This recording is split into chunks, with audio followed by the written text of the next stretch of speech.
For a moment, the world seems to freeze. And then there is motion again. You find yourself mounted on a gray stallion, whose name you somehow know is Valentif, and the sword you bear is named Joyous, which I believe is a legendary sword. You bear a shield emblazoned jewels and are Percheki. What? A look of shock passes from face to face across the crowd. You are matched against one Gonzaga, a knight who bears a simple shield of sable, whose armor is likewise black.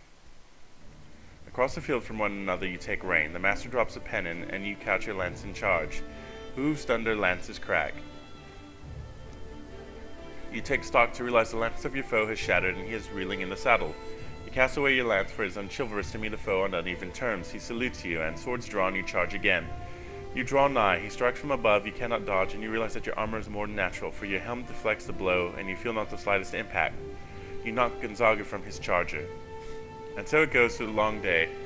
You unhorse all the flower of Timozil's chivalry. As the sun grows dim and your limbs grow tired, you realize the tourney is near over. While different knights spar, Gonzaga approaches you on foot. "Hail, foeman," he says. "'Twas well fought." You respond in common-wise, as friendly enemies. "Know thee the meaning of the arms you bear?" he asks. "'Tis the arms of King Carlon," says the Black Knight. He hesitates, then continues in a low voice. "Thou must flee," he says, "as soon as the sun sets, and the ban of peace, which overhangs eternity with it. These shall rise in mass against thee, for a servitor of the ancient king." Ask him how to get to the next maze. He hesitates again, then responds slowly. "I think if I tell thee, we must face again," but then in earnest. He makes a face, and rapidly says, "Ride to the north, ride garely. The entrance to the maze is guarded, but with thy arms and destrier, thou mayst overcome the guards. Do as he says." You do as he says. You realize that Valentif is no common horse, for the wind is like a knife in your cheeks as you gallop. Within moments you are at the gate. It is guarded by a score of men at arms. They level their pikes against you, but you spur Valentif into a charge. A ton of horse and steel thunders towards them. They break and run. You gallop through the gate, and suddenly are floating in air, a forest murk about you. And Alfar stands with you. For the first time since you met, a smile spreads across Tostian's face. "Well done, mortal," he says softly. Fingers wave in a complex motion, and you are clad again in simple garb. Valentif, the sword Joy used, and the arms of King Carlon are nowhere to be seen. "And now for your reward," he says sardonically. "The sword Valtier may free a king. It lies within the highest point of the castle Perilous, and he is gone." So we have to get to the top of the castle. The wall is closing in behind you. Whew, okay. Let's save. I don't want to close the window, I want to continue. And let's go left. Right. Left. Left.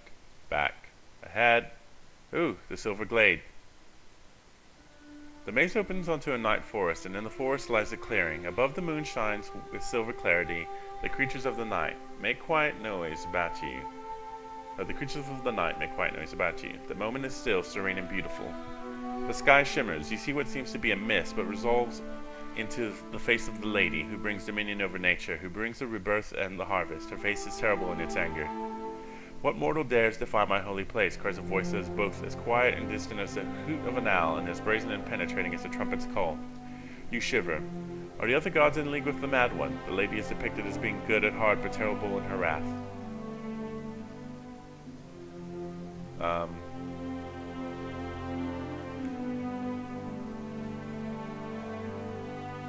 "Go from here, mortal," she says. "Trouble me no more. I protest. You try my patience, human," she cries. Okay. Apparently I didn't do the right thing. Maybe I should worship her next time. Running through the maze. Running through the maze. Oh! It's a fearsome beast. Saber-toothed tiger crouches over its prey. Before you can respond, it bounds over to you, knocks you to its ground, and leans over you. Its carnivorous breath is harsh in your nostrils. "Good day," says the creature. "I've already caught lunch, and you'll be dessert unless you answer me a question." Quickly you agree to answer a question. The tiger clears his throat and begins to recite. "They say a tiger can't change his stripes," the tiger says, "but I know that isn't true. Not only can he change his coat, he is usually seen to be blue. Except on alternate Tuesdays when he's a glorious shade of green, and the second Thursday of every month when his coat has a reddish sheen. And the first and third of months ending in R's," continues the tiger, "when his pelt is most often yellow, and on Easter, Christmas, and St. Swithin's Day, when it's frequently purple, poor fellow, but on the solstice and equinox it turns darkest black. I hear. and when the moon is its fullest extent, it turns orange from its tail to its rear.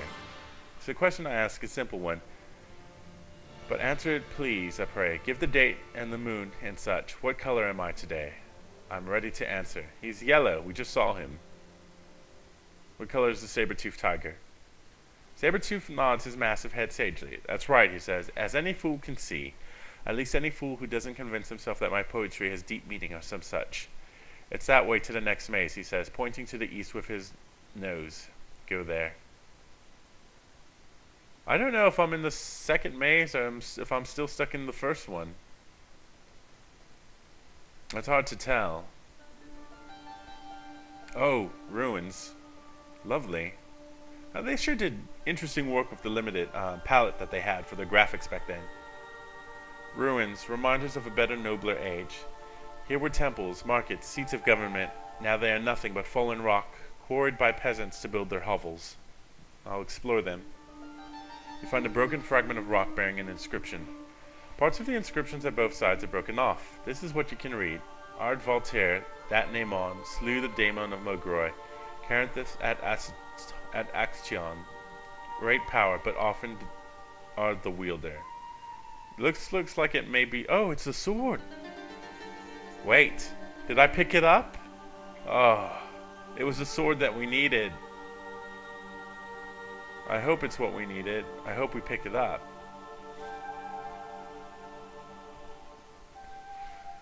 I don't believe my system of following the walls is working anymore.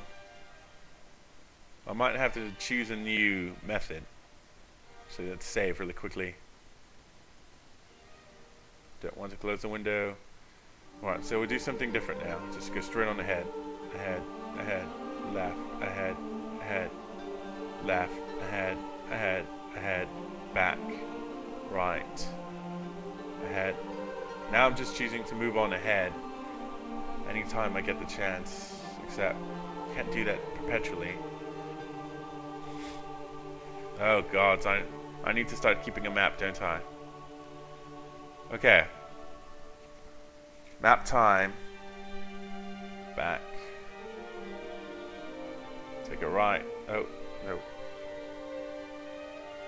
Take a left. There we go. Take a right.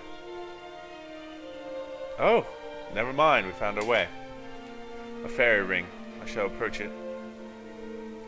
In the forest, dimness stands as a circle of stones, a monument of some long-forgotten people. There's beauty here, but also a sense of foreboding. You cast about the wood, but cannot find the exit to the next maze. The entrance lies here, says a voice, within this ring of standing stones. You whirl. No speaker is to be seen. Who's that, you say? Ah, the voice sadly, says the voice sadly. That's the problem. You see, says the disembodied voice, the wizard Madragor stole my memories, rendered me invisible, and bound me to this place. I will regain my form and freedom if I can deduce who and what I am. I shall offer to help. Wonderful. Here's what I've gotten so far. Previous visitors have helped me determine that I do not breathe fire, but I definitely have fangs. Now, if I were a dragon or a red wyvern, I would not breathe fire. If I'm not a dragon, then I must be either red or a vegetarian. I won't go into the reasoning behind the statement. It's quite involved. Just take it on faith, please. Finally, if I have fangs, I cannot be a vegetarian. So what I want to know is, am I a dragon? Am I a vegetarian? Am I red? Am I a wyvern? Alright, so there's 4 things I have to solve here, so I'm going to repeat the question. Previous visitors have helped me determine I do not breathe fire, so he does not have fire, so he's not a dragon. He definitely has fangs. If I were a dragon or a red wyvern, I would breathe fire. He doesn't have breathe fire, so he's not a dragon.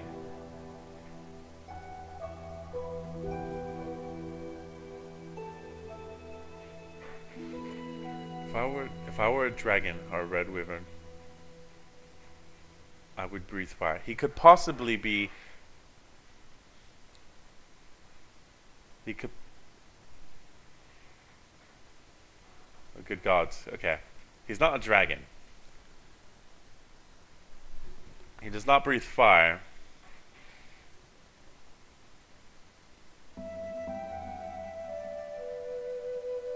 If I were a dragon or a wyvern, I would breathe fire. He does not breathe fire. So he's neither a dragon nor a wyvern. If I'm not a dragon, then I must be either red or vegetarian. Finally, if I have fangs, I cannot be a vegetarian. He does have fangs, so he's not a vegetarian. So what I want to know is, am I a dragon? Am I a vegetarian? Alright, he's red. Am I a dragon? No. Am I a vegetarian? No. Am I red? Yes. Am I a wyvern? No.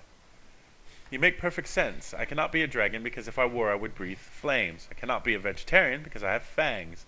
I must be red because if I am not a dragon, I must be red or a vegetarian. And since I am red, I cannot be a wyvern because red wyverns breathe flames and I do not.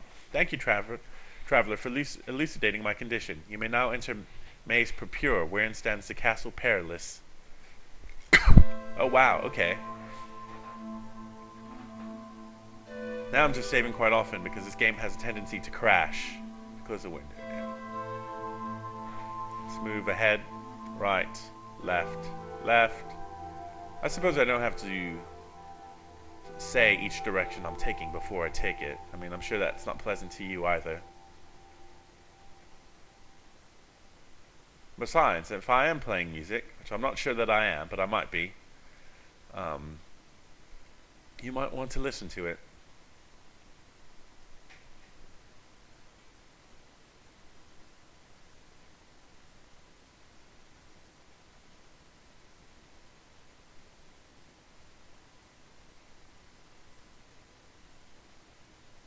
Oh, this does not look good.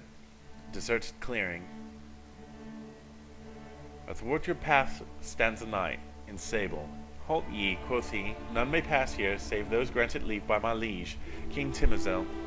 You see that it is Gonzaga. We meet again, you say.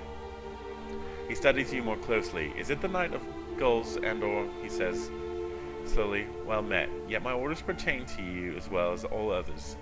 Then you will not let me pass, you say. Not lest you defeat me in trial by arms. For most, I would say, while breath stays in me. But as I know thee a chivalrous knight, I shall offer thee my parole, shouldst thou disarm me. But where art thy weapons in Burney? What do you do? Try to run around him. Try to bluff him. Attack. Appeal to his sense of chivalry. Well said, you say, but I am unarmored, and you're in full plate. True, says Gonzaga, wherefore shall we meet thee on equal terms? And he proceeds to strip off his armor. And I have no sword, you say. I can lend thee one, he says, or dost thou wish to meet me in different fashion? Choose the weapon you will use, quarterstaff. Sticks, says Gonzaga with distaste. You want to fight with sticks. You insist, and he agrees. You both cut yourself a branch and trim it, then you face. Gonzaga tries to wield his like a sword. You dance out of range of his wild blows and tap him on the forehead. He falls. Astounding, he says, rising unsteadily. You'll have to teach me that one day. Cheerfully you agree, then ask him how to leave this place. He points you toward the exit. But beware, he says. Timizel has no love for intruders, and the Castle Perilous befits its name. You promise to be careful. The wall's closing in behind you. I believe we're reaching the end of Maze 1. Let's go right. Nope. That went nowhere. Ooh. The Castle Perilous. These really remind me of the graphics from the Black Cauldron, which is my favorite game of all time. If you haven't checked out my Let's Play of the Black Cauldron, you might want to do so. At last, the Castle Perilous, where good King Carlon is imprisoned by the forces of darkness. Long have you searched. You realize that it is a forbidding castle indeed. Its ramparts are tall. Cloaked figures patrol the battlements. Sheer walls rise from seaward cliffs. How can you hope to enter this seat of evil? How do you enter the castle? Look for the servants' entrance. On the east wall, you spot a low wooden door tucked into a barbican. Servants occasionally wander in and out, visiting the vegetable gardens that lie outside the castle walls, or carrying honey pots to the cliffs for emptying. You dress in humble garb and go to the door. You knock, and it swings open. A soldier stands within. Right, he says. Pass, please. I shall brazen it out. Oops, you say, I must have left it in my other tunic. What's that? Says the soldier. A slave with 2 tunics. Think you the master, think be so spendthrift, the spy be like. It's off to the dungeons with you, my lad. Laughing roughly, the soldiers beat you until they tire of the sport. You are carried down 3 flights of stairs and flung into a cage. Fleas hop about the mad straw that covers the filthy floor. A wall-eyed guard peers into the cell. What do I eat, you ask? Never. The jailer cackles. You get it at dawn. Maybe, and maybe not. Perhaps you know a spell that can transport you from this place. When you came to a place of safety, you were taught a magic spell. No, I wasn't, because it doesn't work. I know it doesn't work because I tried it earlier. I mean, I can try it again, but I have high doubts.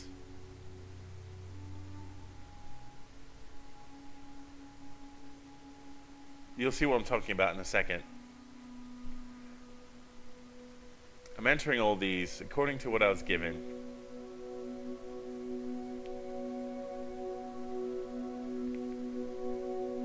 This, they never told me.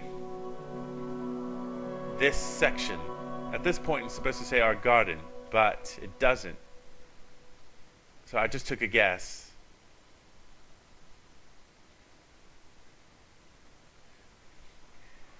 Oh gods, it's freezing up on me. Oh, you know what that means? I've got to pause this really quickly.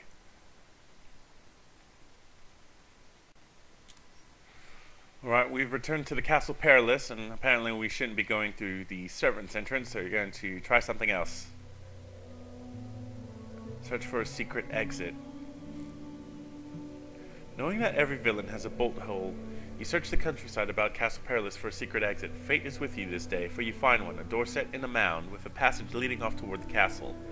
Furtively you tiptoe down the passage. Then, in the distance, you see a flickering light. As you near, you see 2 soldiers standing guard over a door. Shall wait.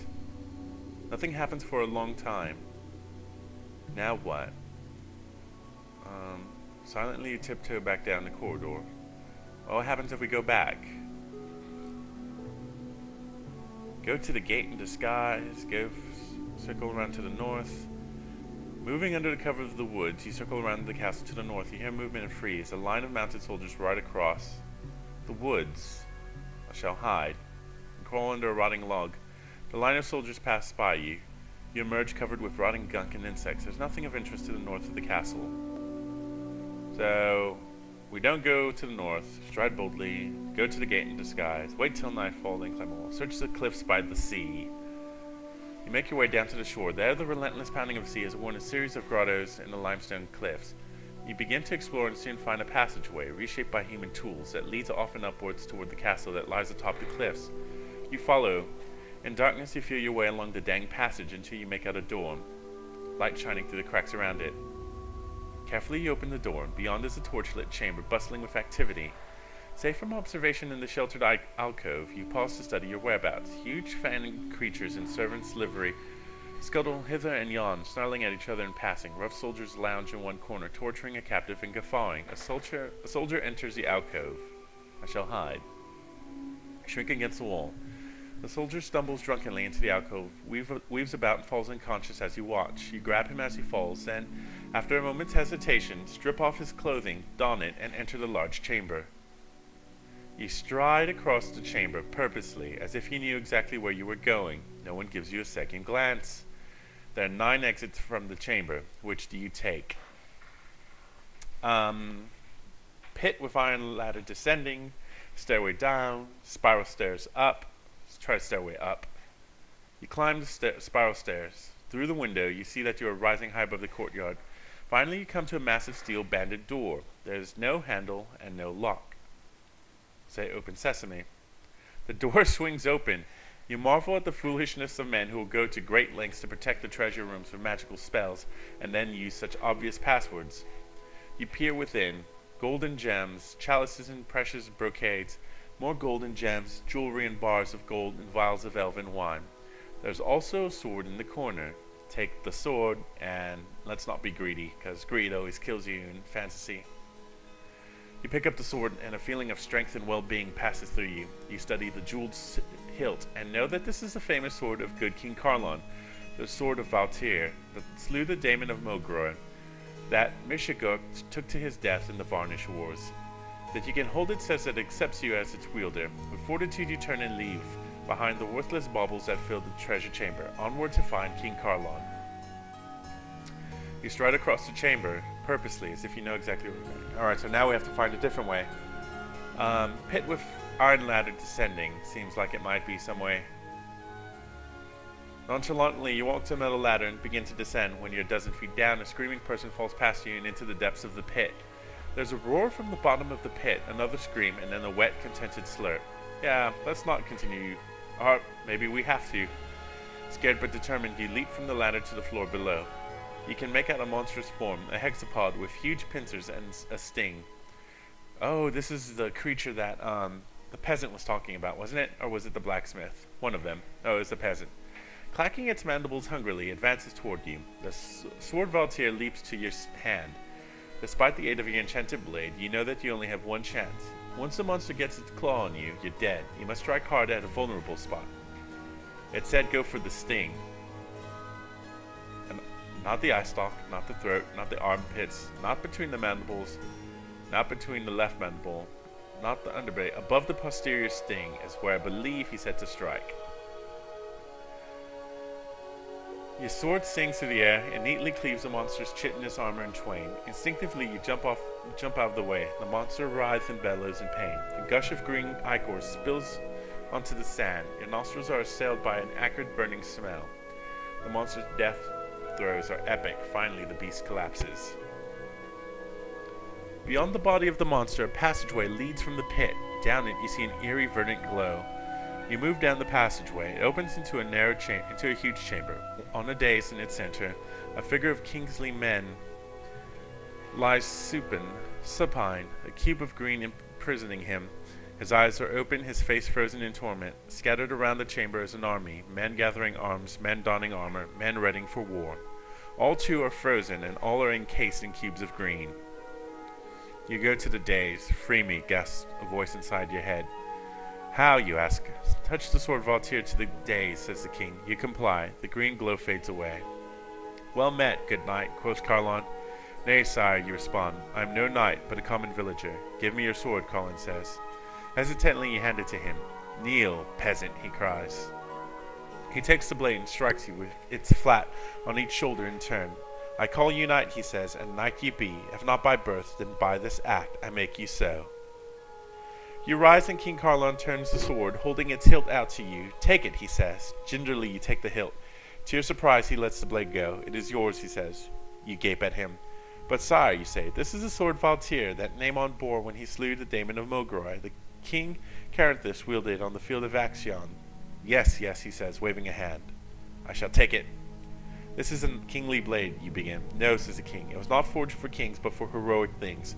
My place is here, to heal the wounds of the land. Yours is onward, to fulfill your great quest. All I may do here is threatened as long as the land is ruled by the Mad One. It is meet that I surrender Valtir unto you, for you have need of it, and the whole world has need of you. Come now, says King Carlon, we must rid my castle of the vermin that infest it, and within a space of hours you do.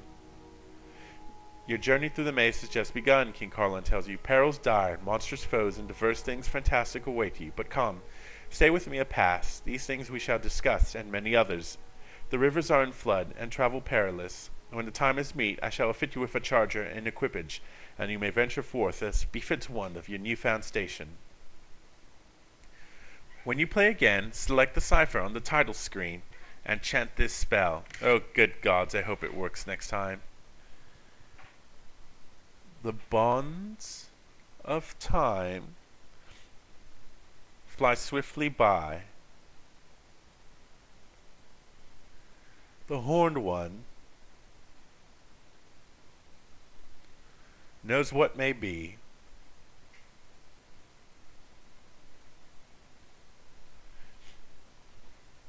If we ever learn to strive,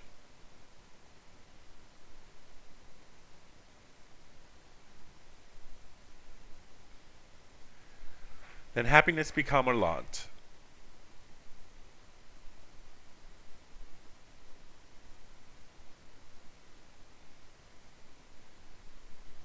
We shall not shirk our task.